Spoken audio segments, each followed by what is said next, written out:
Hey guys, Josh here from joshsgardening.blogspot.com again. There's a picture of a nice beet that I got, and you can see they're nice and spread out, but they didn't start that way, so I want to show you how I thinned out my beets. This is just a handful of them. I think I got about 8 or 10 over here. Started out as a lot more, but as they get bigger, you obviously got to thin them out because they need room to get big.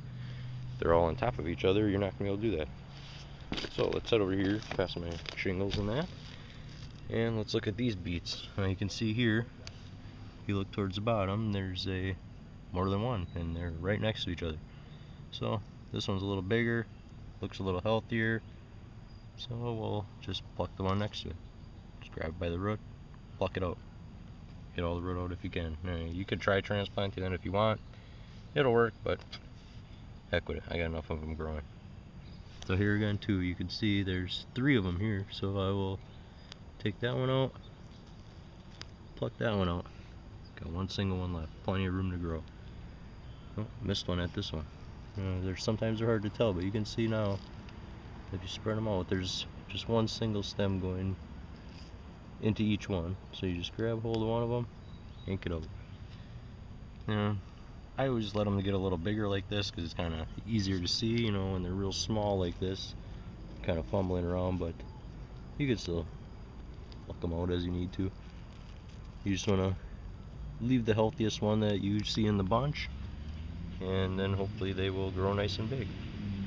These have actually only been in, I think 6 days, 7 days, and I don't know if it's compost tea or the compost period or what it is, but they're just growing great. These big ones that I showed you at the beginning, they're a little bigger, and they've been in here, I want to say maybe 3 weeks at the very most. And now that they're all spread out, they get big fast once you give them the room. So there you go, that's how I thin my beets. And as long as we're at it, I want to show you the carrots right away because it's basically the same thing. These I already did, so I'm really not going to show you anything. See, there's a few inches, 3-4 inches between each one. That's all you need, just room so that they can get big under the dirt. You don't want them growing on top of each other. Here we go, I missed one last time, then I could show you.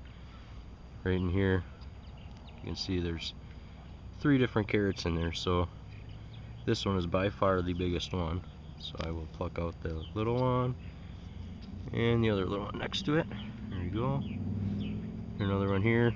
There's 2 of them down there. I don't know how good you can see that on camera, but I'll just spread them apart at the base so I make sure I grab the right one. Pull it out. Try to get the root and everything.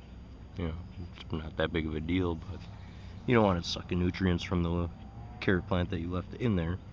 So try to get it all out and they'll grow a little better. Alright, happy gardening.